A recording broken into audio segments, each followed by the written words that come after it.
Hey guys, welcome to Modern Indie Artist Podcast. And today we have another special guest. His name is Ando San, and he is a Prog Hop artist. And what's up, man? What's the name of your project and where are you from?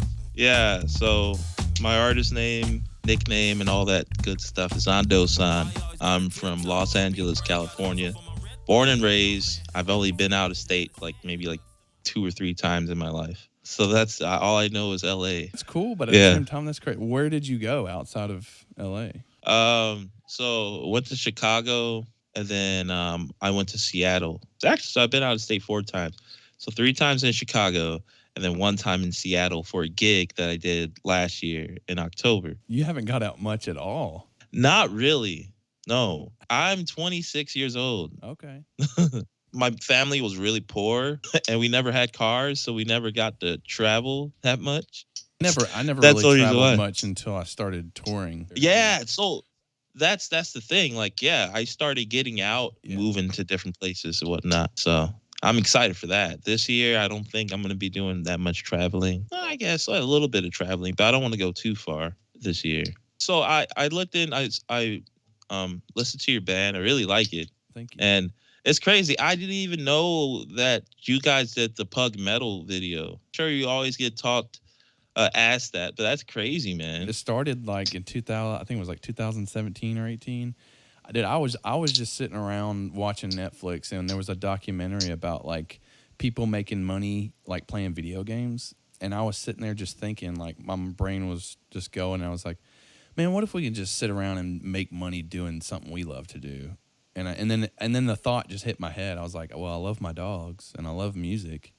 Why don't we just combine the two? So I made a video, like a stupid short video of my dog like tracking vocals, and it went viral on Facebook, like mini viral. And then I was like, hey, people like this. So then I made an actual like music video. Dude, it's got like over, I don't even know what it's at now. It's got millions of plays on Facebook, and it's got about a little over a million on YouTube.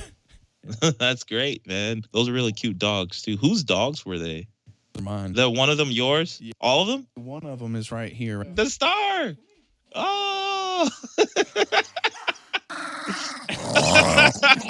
Oh. Yeah, that's Frankus. Oh, wow, that dog is so cute, man. Wow. That was the star of the show, man. And it's really cool that you're starting this kind of conversation in terms of just like talking to a bunch of independent artists. I'm sure that there are like things out there that are kind of doing what you're doing, but I think this is a little bit more intimate and you get to really hear what the hell is up. The first question I wanted to ask you is, have you always been independent? Like, when did you become an independent artist? Mm. Okay, so that's a good question. Are you talking about just me, myself, and I, and no one else? Yeah. Okay, so that was probably about like 4 years ago then. I've been doing Ando San for like 4 or 3.5 years. So I would say about 3.5 years I've been independent, just myself and no one else. This was huge for me. I was in a band called Incipients, and Incipients was a prog metal project. It was like literally like a Animals as Leaders ripoff band. So like I'm a huge Tosin Abasi fan. Mm-hmm. Still am.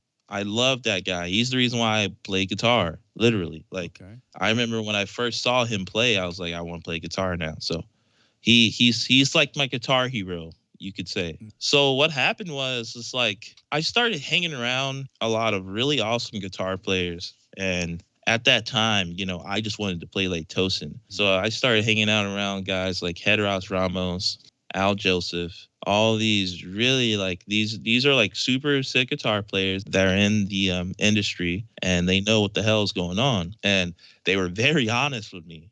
Yeah. So I've always just going back. I'm gonna be going back and forth a little bit. I've always been a big hip hop head, and this is something that I've always wanted to do.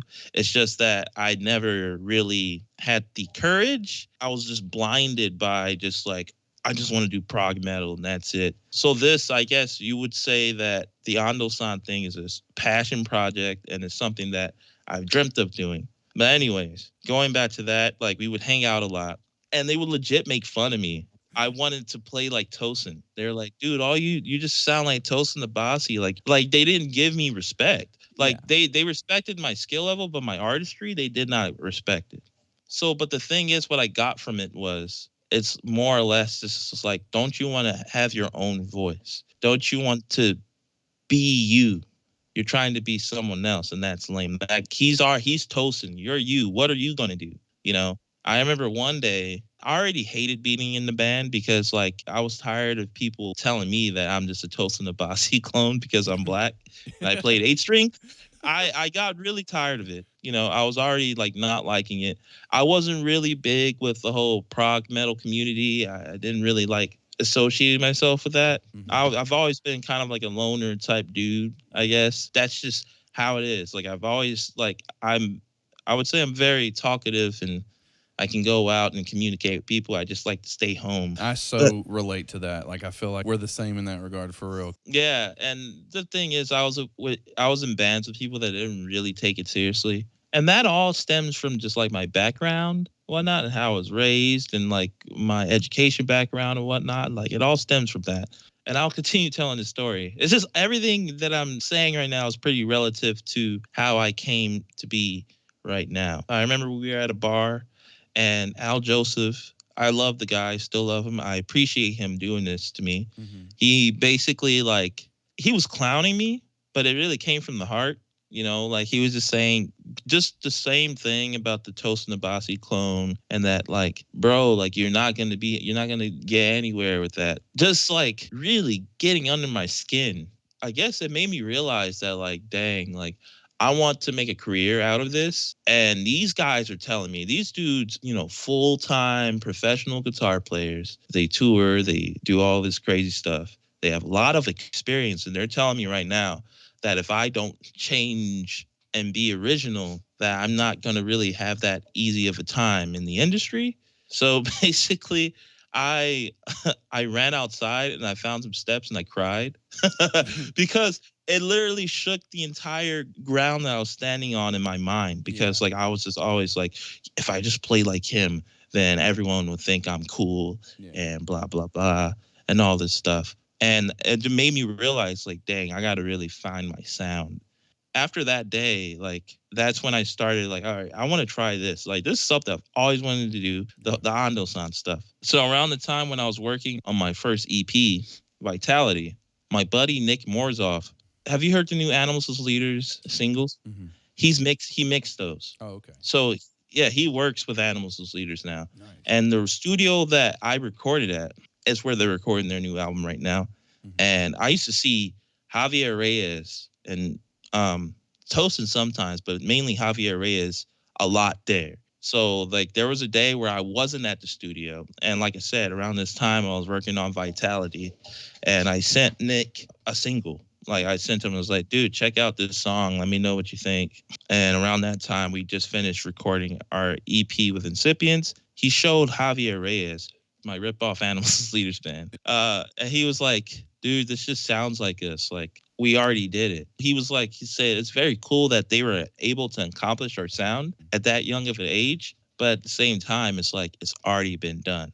So then he showed him Ando San, one of my tracks. So he was like, this is cool. They should do this. Like, this is tight.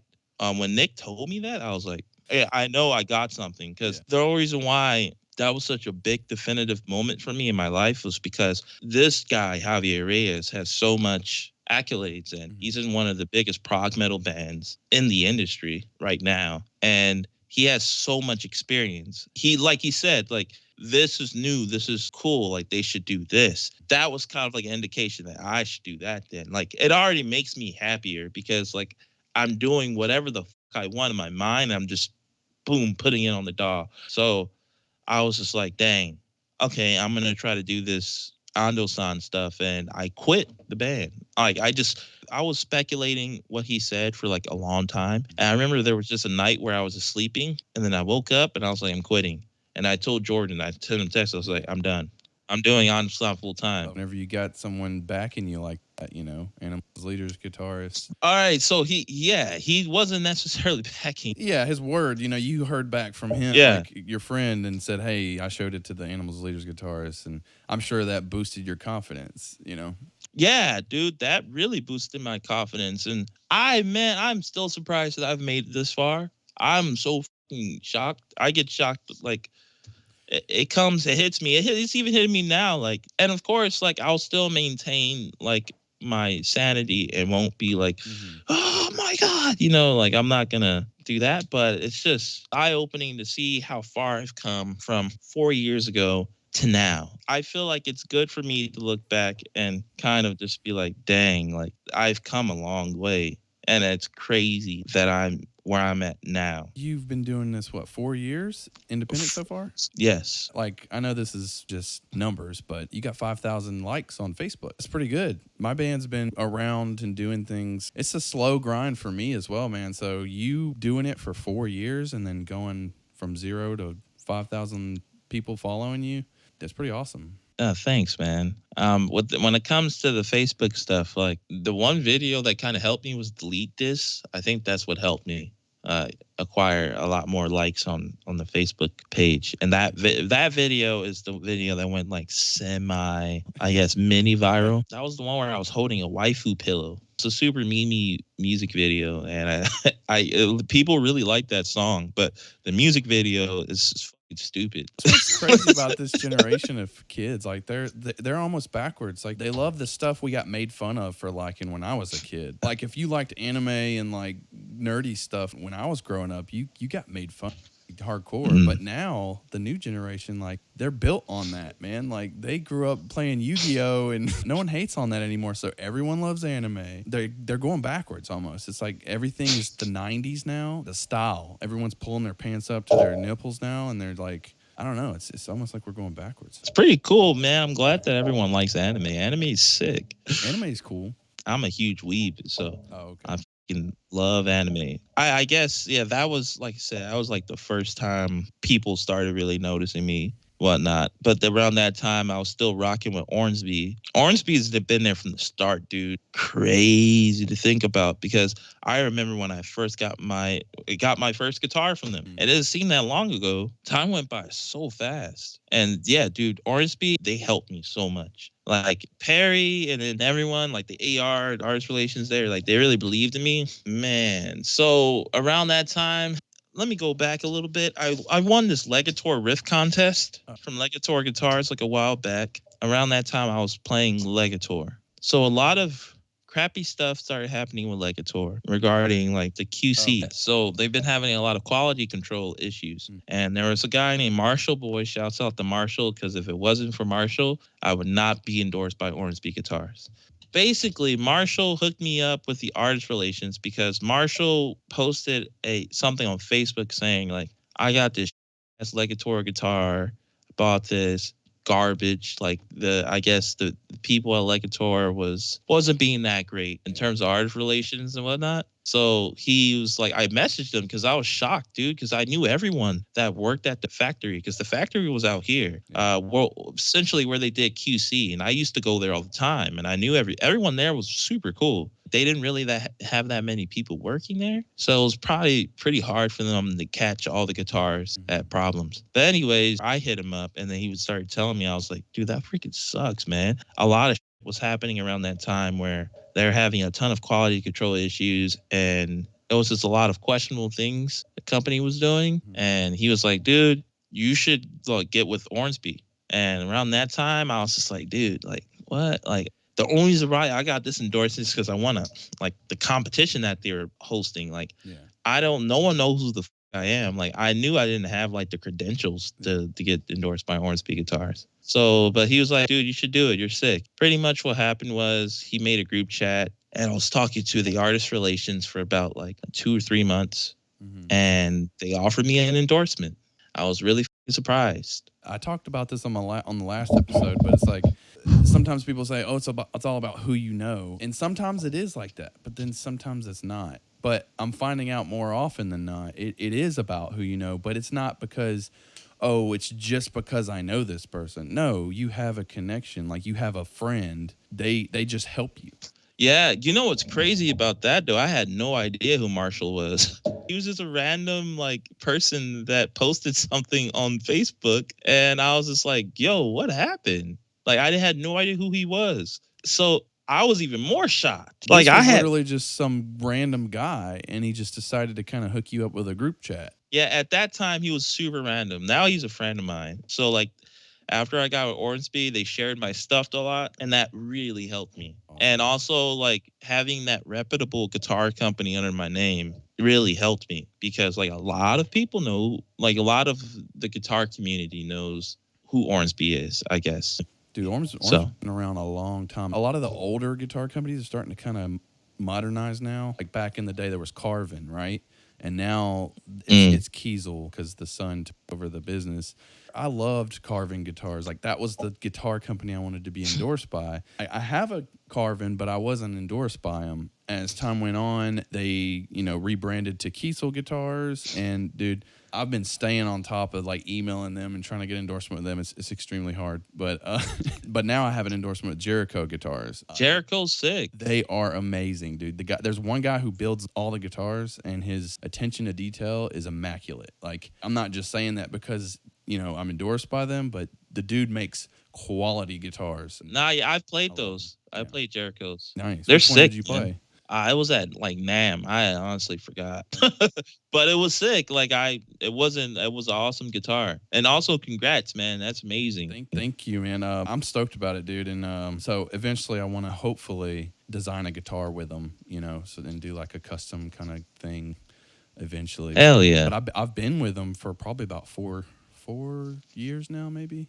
Oh wow, you've been rocking with them for a while then. Yeah, I've been rocking with them for a minute. Started with an email.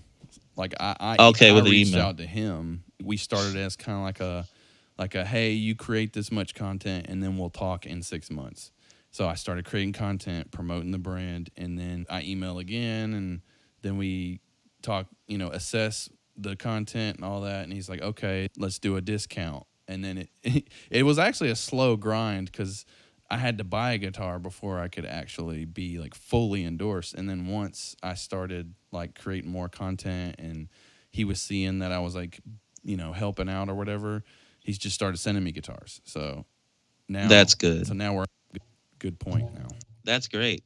Dude, yeah, sometimes all it takes is an email too. You just never Yeah. know. And that's something that I learned a lot as well. And that's what I usually try to tell people is like you have no idea what an email can do. Mm-hmm. Just send the email and see what happens because you'll be freaking surprised sometimes. People still use email. Emails are extremely effective. Yeah, that's real stuff. There's been a couple opportunities that like just happened with me by someone just emailing me or something, or me emailing someone about just like a very specific thing. And there's people that look at those, there's people that's like literally their job, they're looking. Yeah. I actually have a crazy story. I was a death metal vocalist and I was in a band called Encryption, and we came out with an EP. I honestly forgot what it was called. I think it was called like Visitations or something. Around that time, I was like maybe 15 or 16, and we were at Summer Slaughter, and we met Brian Slagle. Brian Slagle is the CEO of Metal Blade Records. Like he's the legend in the death metal community and the metal community as a whole. And we were like, holy shit, we need to go talk to him. And I was like, who's going to talk to them? They were like, you go talk. You're the vocalist. And I was like, man, come on. So I go and I tell him like, hey, Mr. Slagle, like we're a huge fan of your record company. And we were just hoping that you'd be open to listening to our song. And this wasn't during a concert. Yeah. I think Darkest Hour was playing. Yeah. And he was sitting up on top, but he looked at me. He was like, sure. And then I was like, okay. So I gave him my some headphones and my phone. And he puts on the headphones. He's just like listening to it. And then he's like, here's my card. Email me. We were like, what the hell? Yeah. We make an email, we send it out. And pretty much there was someone at the office. They're like, okay, we'll take a look at this. And Mr. Slagle will set up a meeting and whatnot. And we'll let you know like what we think. And we were waiting. And my dumbass my email was just like I had a bunch of spam, and I was like, dang, I got to like delete all this stuff because I want to look out for the for his email. That's what I was thinking at that time, Mhm. because I thought since I had all this trash and stuff on my email that missed the email that Brian Slagle would send me. So I'm like, okay, well, let me try like deactivating my email account, and I ended up deleting it. Oh no. So the band, I told him, I was like, dude, like I think I accidentally deleted my email. Like we'll never know if Brian Slagle like reached out to us. Now you have to Man. live with that for the rest of your life. Yeah, dude, like my life could have been super different if I didn't do that and we got an email from Brian Slagle say, hey, let's work on a record, blah blah blah. I was a young kid at that time. What if that So email I was like, hey, sorry, we're just not interested at this time or something? so now that I've like gone into the industry a lot more, the fact that he gave us that time and he legit gave us his card and like told us the email, I felt like he was interested. Yeah. I bet that email was good. I was just giving you like trying to be hopeful for you, so you don't like hate yourself for the rest of your life. And one day I would like to meet him again and see if he remembers me. And like, do you remember this little black kid come to you, giving you a phone? You listener, like, I wonder if he remembers. I'm But sure something like that. That's a unique interaction. So maybe he will remember it.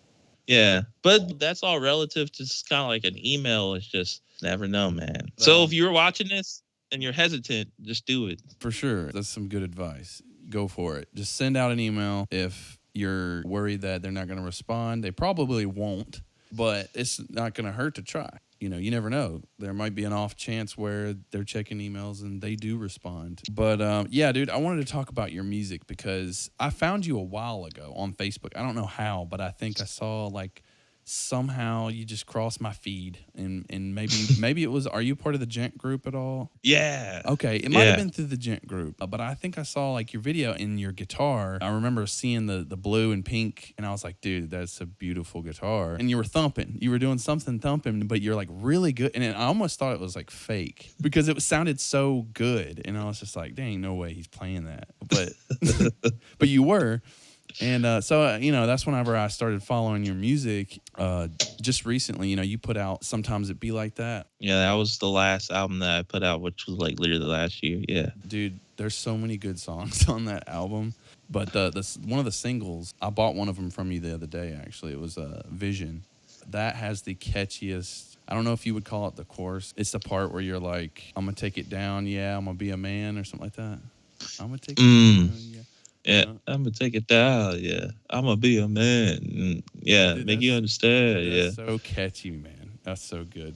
Oh, thanks, man. What is it? Morning Coffee's really good. Can I Stay is good. Wow, you really listened to it. Can I Stay sounds like a Minus the Bear song, and I love Minus the Bear. Oh, that's really cool, dude. Dang. I've heard of that, but I've never listened to them. Oh no, dude! You need to go on a Minus the Bear trip, dude. You need to listen to that band. I'll put that in my notes. Wow. Thank you for listening to it, man. Like I didn't even promote that album at all. Like I was just like, fuck it. Sometimes it be like that. No pun intended. Yeah. I mean, but dude, I was listening actually like frequently the past few weeks, up until, today. I've been trying to, I guess, figure out who you are as an artist, through your music. This is the first time we're talking. So, since I don't know you or have never talked to you, I think the best way I could get to know you is through your music. So I just listen to your stuff in the background when I'm like washing dishes and just when I'm chilling on the couch playing a game or something, I'll just unwind and listen to that album. So that's really awesome. That's cool. Thank you. I really appreciate it, man. No problem, man. So the term prog hop, I did a little bit of research on Bandcamp. I'm not sure who coined the term prog hop, but when you type in prog hop on Bandcamp, first person is, I think, Curly Castro, and then there's another guy called Waxamillion. Yeah, Wax, that's my boy. You're number 2, and he's number 3, I guess, as far as discovery goes. That's crazy. Yeah, Wax is awesome. I guess you want to know like where it came from and whatnot. Like you mentioned earlier, you've always been interested in hip hop and metal, and I think that was cool that you kind of combine the two. But it's not so much metal; it's more kind of like proggy hip hop. Mm-hmm. And I love that, dude, because I love like the old kind of 90s style hip hop as well.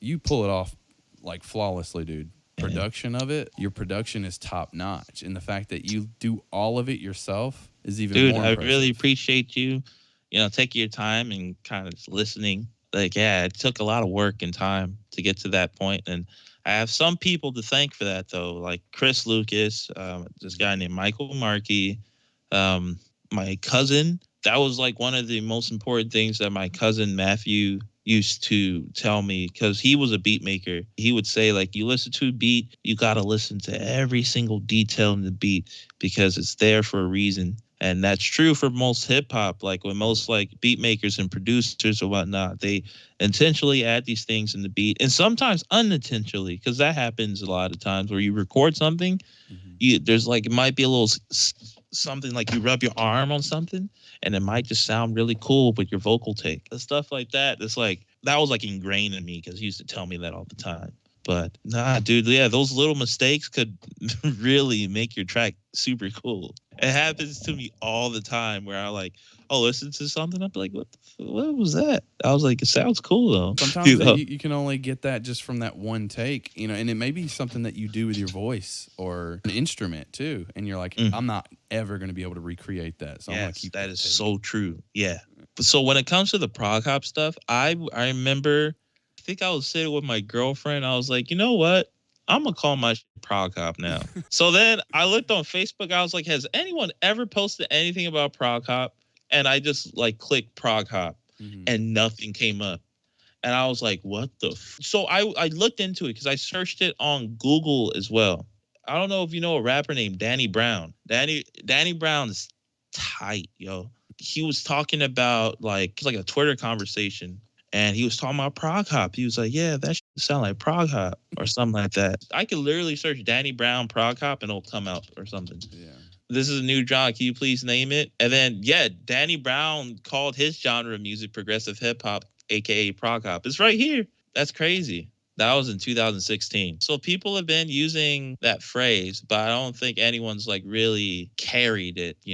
And I thought it was a good description for my music. So I remember I made a post on Facebook. I was like, I now proclaim my genre in music prog hop. And you know what? I will say this. Ever since I started using that, a lot more people started using it. I noticed because like when you look in the hashtag on Instagram, like it's garnered more than 1,000 posts, and there's like all kinds of people using it now. So I think when I started using it and kind of sharing it to pages or whatnot, I think people started picking it up. People now use it to describe Polyphia's music. Yeah, but they're not really like Yeah, prog they're hop not though. really. And it's usually so when it comes to that, it's a lot of times it's people that don't really understand hip hop that will label them prog hop. And you know what? It's like something that I use every so often now. I've noticed myself not using it as much. The only time I find myself using it now is like just to describe like what genre, what would you call this genre? I'm like prog hop. So I usually tell people that.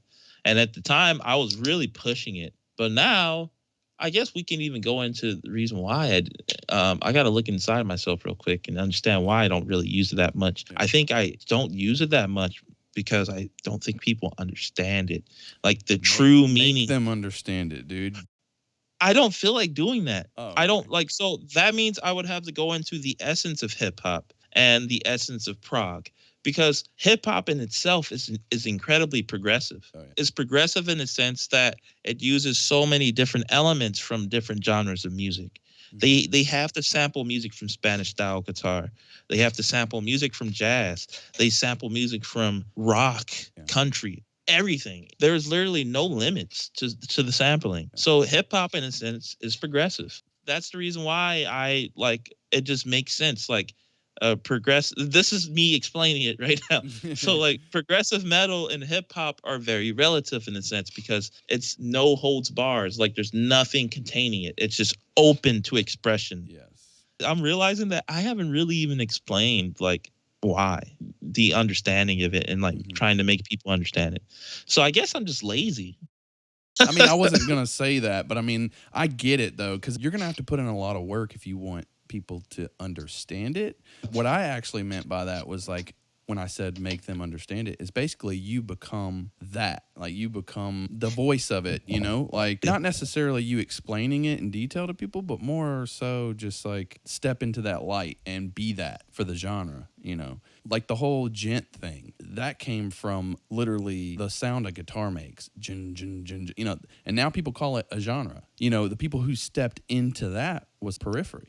You know, I feel like you could do the same thing Nah, with you're the Prog totally Hop right. thing. There's definitely a lot of stuff I can capitalize with that, and there's so many like cool things I can do with it. I guess another thing that's probably stopping me is pride, Mhm. in a sense. You know, that's something we can also talk about as well, because that can be very stifling to someone's career. Mhm. I guess my pride is telling me that I don't want to be contained in a genre.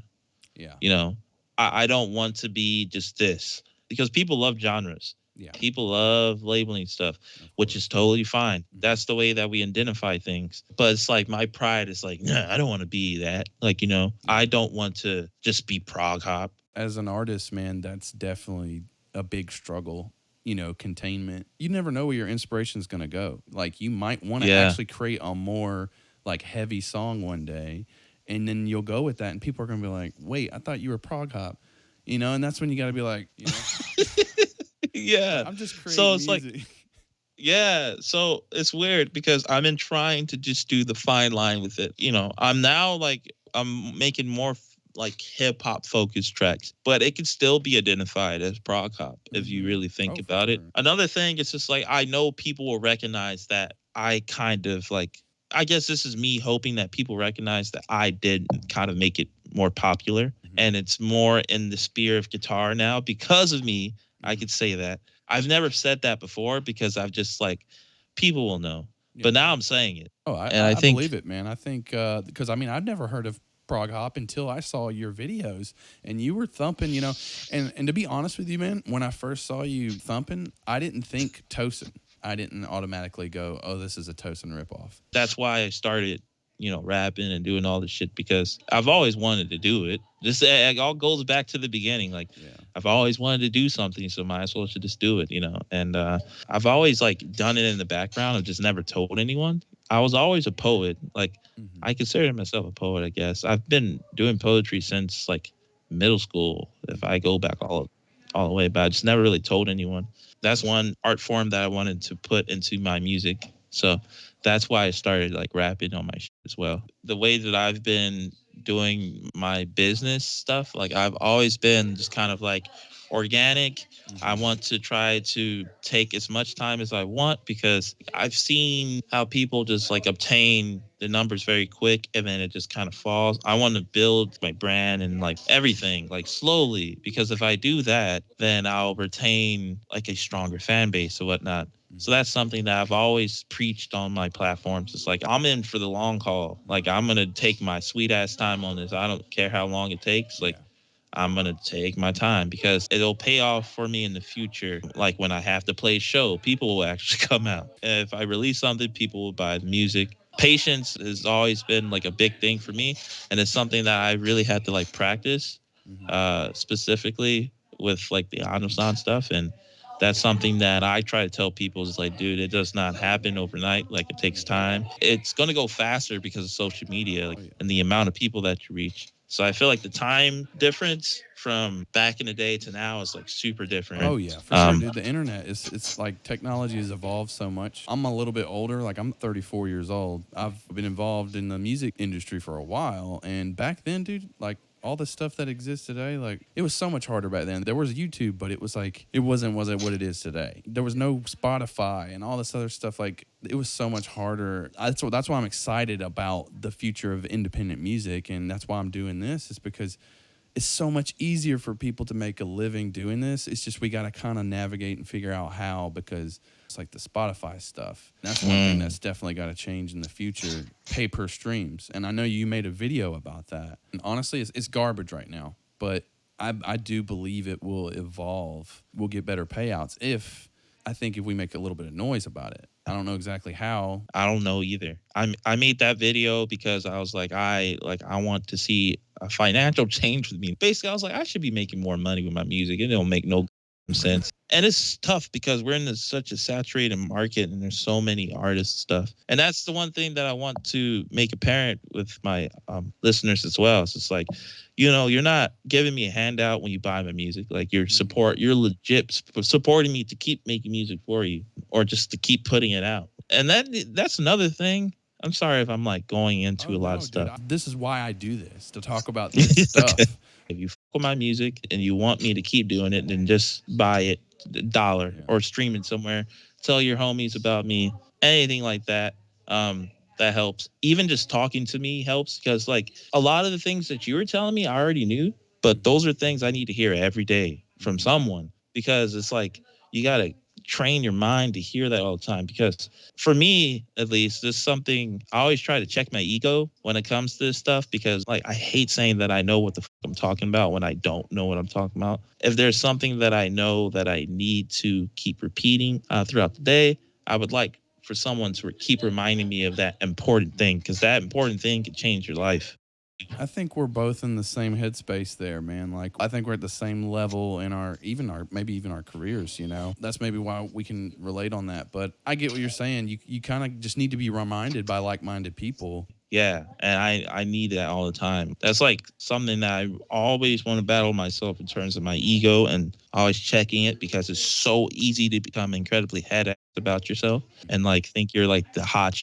I am just really fortunate for all the people I've met in my life. I met like a lot of amazing people that genuinely cared about me and wanted to see me succeed. That's rare. Yeah. And now that I'm in the industry more, you start to interact with like people. A lot of the bad things that have been happening to me in terms of just like interactions, just the way that this whole social experiment is happening with the music industry. It's like it's so negative and ugly. I think stuff like this is good because it kind of opens up like more of like I hate to use the word safe space, but like a place to talk about these things because it will affect future artists as well. Because if we keep this toxic environment up and we keep doing all these really stuff and like well that's just the way it is. It's like that's fucking stupid. It is. And I mean, I understand like you said earlier, they were genuinely cared about you and they were just trying to help you, you know, by telling you, "Hey, you sound like Tosin, quit, cut that out." And then you just had like you went out and cried on the steps and dude, that was some tough love that needed to happen and now you have tough Yes. skin because of it. There's not enough of that going on now, I feel like, in a healthy way. Yeah, you brought up a good point that it definitely did help me. And there isn't really enough people doing it in a positive light.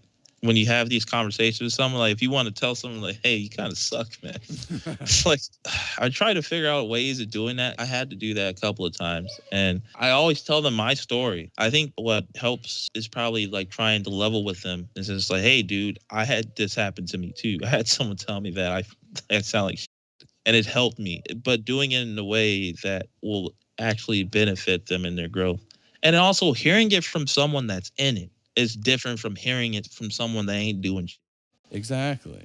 Yes. If it's coming Yeah. from some comment on Instagram, then of course it's toxic. You need to completely ignore Yeah. that. Yeah. And then also I try not giving like unwarranted advice to people because people tend to get mad at that sometimes. So like I only give advice when they ask.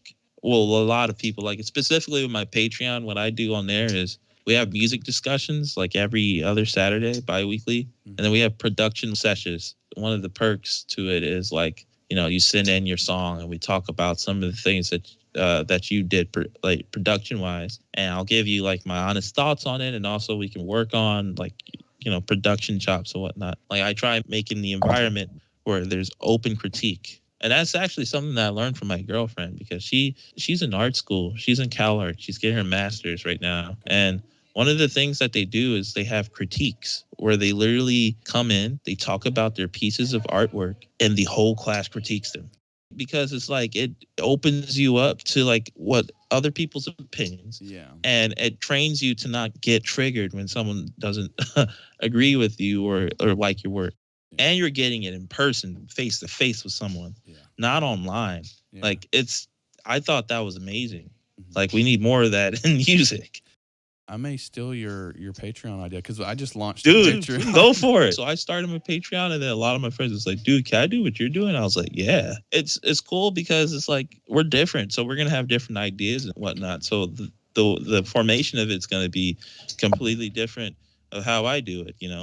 I try to have more conversations, I guess, and that's something you're really good at. That would be sick if you did that, dude. Like basically, like open the door, and you know what? Another thing that I try doing that's a little bit different is I try to opening the door for other people to come into these conversations. Yeah. Whereas like I'll bring in like reputable, I guess, guitar players or artists, and I'll have the people on my Patreon come and talk to them. I stole that idea from her art school. And even just the idea Yeah. of like open critique, where everyone can Yes. jump in and be like, hey, yeah, this sucks or this is awesome. Kind of build it And like a community, build each and I'm other up. part of that critique too. I'm not Yeah. I'm not singled out. I'll show them something and they can tell me if they like it or not. There's been times where I show them like, "Hey, check this out," and they're like, eh. I'm like, "Damn, all right." So yeah, I like it, man. I really do like that format, and I need to do it a lot more. Like this year, I'm focusing on my Patreon stuff as I'm trying to focus more on like quality content. So quality over quantity right now, Yeah. and I'm trying to get better guests. So like I want to try to get more producers on Patreon and stuff because I think they can hear me talk all the time, but it's also like you need to hear from like other people, and that's why it's cool that you're doing this because you're getting like bunch of different people that are doing the same thing they're doing, but we all have different stories and like just different ways we go about accomplishing our goals. People can relate to that, man. Like, and they can see like how real this shit is. Because the independent artists, that's like some of the realest shit you can probably Yeah. do. I mean, dude, me and you Yeah. are one and the same because you do everything yourself and I do everything myself. Like I do all of our production. I draw all of our artwork. I do all of our videography.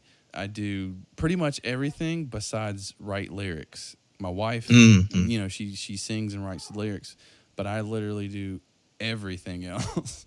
Like we're so similar in that regard because I understand the workload, man. So it's tough, man. It's real tough, but I That's enjoy another doing cool it. thing you bring up is the workload, and it makes people understand the amount of work that needs to happen in order to get something rolling, like an actual product. Because it does take a lot of time to accumulate like a whole catalog of things. You know what? Another thing is, I think people have been doing it kind of like step by step guide to becoming an independent artist. Like the specific steps you need to take to become like your own brand. There's business like steps you can take, but as far as like guaranteed steps to finding your sound and being your own person, like there's no Yeah. steps and stuff for that. Like that's almost a Mm. journey and experience you got to find on your own. Getting your name out there, that is a lot of work. I don't even know if there's. Do you think there's a right or wrong way of doing that?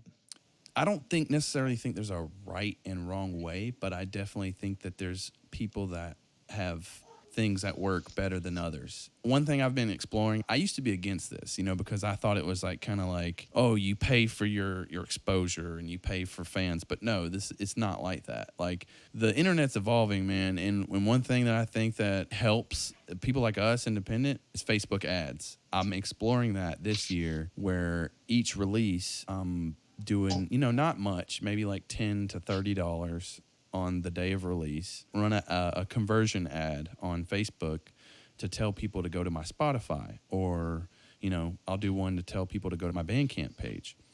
And the goal Mm. being people to click on that landing page to where they can either go to Spotify or Bandcamp or watch a video Yeah. or something. And those ads, they actually do well and they convert very well. They give me real fans, real plays, real people that are actually into the music. And that's the Hmm. beauty of the Facebook ads thing, is because you can target people that are actually going to care about your music, opposed to Yeah. just like randomly getting people to just like something just because. Right. Targeting is a big thing, dude. And that's why I try to tell people too. It's like, dude, make sure you're targeting the right people. Mm-hmm. Just don't freaking run an ad and think something's gonna happen. No, you gotta like you said, no, you gotta know your audience and know who's listening to you. So once you get like the analytics and the data of like who's really paying attention and the age range and stuff, it'll be a lot easier to create an ad based on that information. You said something earlier about like your age range demographic. And when you said that, I was like, okay, Ando knows his numbers because he's an analytics guy. Because you said your age range or whatever was 20 to 30 something, whatever, and that's what mine is too. I got kind of like the middle age Yeah. male demographic, and Yeah. when you're creating a Facebook ad, you target that specific age range. You don't go outside of it because no one outside of it's really going to care about your stuff. Like They don't. it's crazy. I use Google AdWords. I just recently started using it. So like I use it to promote YouTube videos. Like if I'm come out with a music video, like so one of the things that I've been doing, I recently started doing it with this music video, The Center. I waited organically for the video to accumulate some actual like comments and stuff. So it had good engagement and the views were slowly climbing up. But one of the things I was like, okay, well, I waited till the center had like a good amount of likes and a good amount of comments from my subscribe base. And then I ran an ad on it. And I think it was already, it was like at 700 views. It's a small number. Then I ran the ad and I ran it for about a week and went up to 1K. And I've been getting more likes and comments on it as well. People are going to see that like there's actual real people commenting on your video. You have good amount of likes. They see that you have like a fan base. So when these ads, because I specifically place these ads in like in specific YouTube videos that I know the audience that YouTube video has like will vibe to my music and whatnot. Once they see that I actually have like a little bit of numbers before the ads, like I feel like it kind of helps them want to listen to it more because they'll see that I'm like real. It's just not some random YouTube ad. Because the cool thing with Google AdWords is like you can specifically target YouTube channels. Basically, Google AdWords will show the ads before video or whatnot. They'll make like you can either do a non-skippable ad or you can do a skippable ad. That's pretty much what I use now. And I use Facebook ads sometimes. I haven't been really on Facebook that much, but that's something, dude, like that stuff does help. It only helps us like if you do it right and you know what you're doing. Start finding out more stuff, start researching a lot more about it. And after a while, you know some of the right and wrong things to do. And I feel like going back to what you're saying is understanding your audience and where you're at will help you create better ads for yourself because it's like if you have no idea where to start, you don't know who's listening to your stuff, then it's gonna be a lot harder for you to promote your music. Yeah, I mean everything you said, spot on, dude. Like just jumping into it is definitely where most people start out. But dude, there's so many videos on YouTube that you can just search like how to run a Facebook conversion ad. It's just so easy to learn now if anyone's interested in that business stuff, which you should be if you're an independent artist and you want people to hear your music. Like, you're super right. Alan's right. If you wanted to do this independent, you this is stuff you need to learn, and it's very vital to your career, especially if you want to do it full time and actually try to make a profit off your music and stuff and whatnot. This is the important stuff to learn, man. It goes back to the age old saying, it takes money to make money. It's true. I mean, you got to put a little bit of money in these ads. If you do your targeting correctly, then the real fans will show up. And then eventually, when you get those real fans, you nurture them and bring them to your Patreon, bring them to your Bandcamp. Yeah, the way that I did it before Ando San was like, because I was so broke, dude. I still am. My main goal is like, I'm going to make sure everything is organic because it's like, I don't have money to run ads. And most of the likes, or all of them, have been organic on Facebook. And it's only because, like I said, like the only time I did run ads on Facebook is when I needed to promote a show or something. I feel like the organic way of doing it is superficial and it's like it's not going to work all the time, but like that was one of my main goals. So for like the last, I would say 3 years, I was doing everything organically. Sharing your stuff, like when you're starting out, you want it to be organic, and it can definitely do that if you create a great piece of content. But I feel like whenever you can get to that point where you could just post something and it be organic is when you've already established like diehard fans and supporters, and then you get a lot of those built up, and then just post something. Yes, that's totally true. It's going to grow regardless. Like it's not going to stay stagnant. The thing is, got to have a good product, like you were saying. You got to have like good music, like music that people will like. And of course, that could be very subjective. Music is going to be good to your fans. You just got to find your fans. like I said, like I had Ormsby sharing my stuff, and I was endorsed by a couple of other companies, and they were sharing my stuff. Dude, listen, man, I literally found out that someone from Sumerian Records was on my Patreon. Yeah, I had no fucking idea, and he like left. So it's like you have no idea who's watching. I'm only saying that because it's like I have no idea why he was there because I was just looking on my Patreon. And I was just looking at like my relationship manager, and I was like, "What the? This guy was he has a Sumerian Records email. That's weird." And there's been instances where I find like I'll look at my story or something, and I'll see like, why is this guy watching my stuff? You have no dude. They watch. They literally watch and see how you're doing. It's crazy, and that's something that I learned too. If they know something is sick and it's a niche, people will watch and see what other people will react to, and then they'll try to do what you did because if something works, like someone else is going to try it. Yeah. And that's just a natural. That's just the way it is. First person who initiates it is the person that gets the most recognition, which that's what I was saying earlier. Like if you're the poster child for, Prog Hop, you're going to reap all the benefit from it, even though everyone else is going to be Yeah, copying you. I guess when it goes back to being the poster child of that, it's like I guess I don't really care. I guess it's just like a way for me to just describe my stuff, and I think it would be better if someone like it's cool that you said that, dude. Like, of course, it's something that I have in my head. Like, I know for a fact that like ever since I started doing that, it's gotten more popular. But at the same time, it's just like I don't really care to like try to be like me, like and I think it's better if like cool people like you like take the time out of your day to be like, hey man, like dude, like look, you're sort of like the poster child of this. That's cool, man. I believe in your music. I think there's something special about it, unlike anyone else, and that's what it's about, dude. Like if you want to make a living with it, I think as an independent artist, like you have to stand out, and you're doing something different. You're doing the prog hop thumping. You've got like metal elements. You're starting to do vocals on your stuff now. And I really Mm-hmm. love the ambient, very ethereal kind of stuff you do too, like in some of the tracks, where it's just noises and production stuff. I don't know, I'm a big production nerd, so like all that little Yeah. tiny stuff you do in your mixes is really cool too. So there's nobody doing anything like that. So that's why I don't know, I guess I kind of say like you're top notch at what you're doing. So keep doing what you're doing, man. Thank you, man. Sometimes I do like want to give up. Like I'm not. I'm always open with that.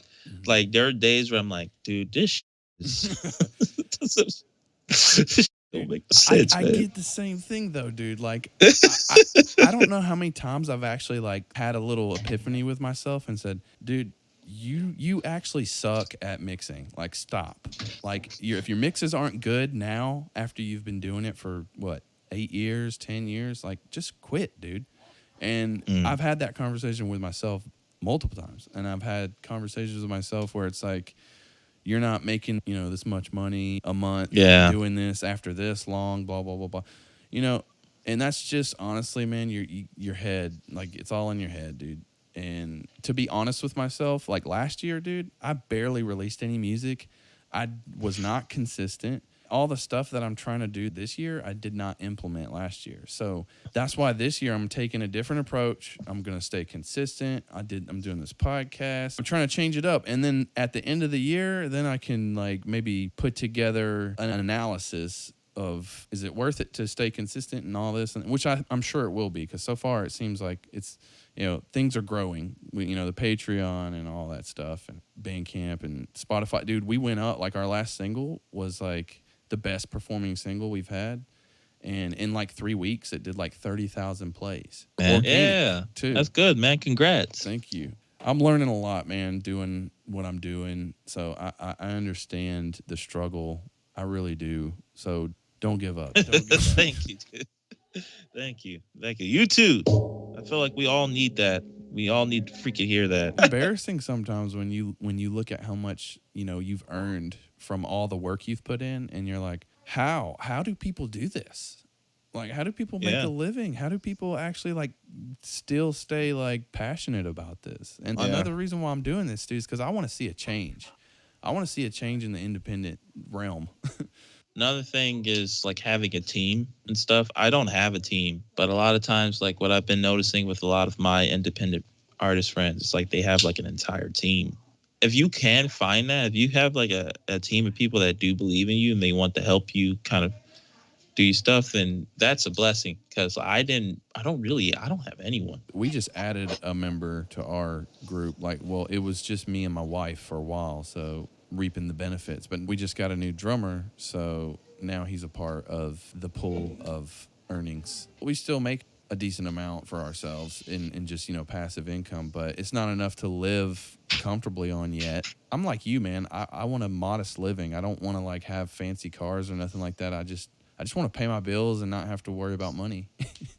Yeah, dude. Seriously, bro. Oh, dude, I noticed the other day you did like a live set in your living room, and that was really cool. And I don't know if you're aware of this feature, but they have this thing on Bandcamp now where you can do live shows and you can set up a virtual merch table while you're playing your set.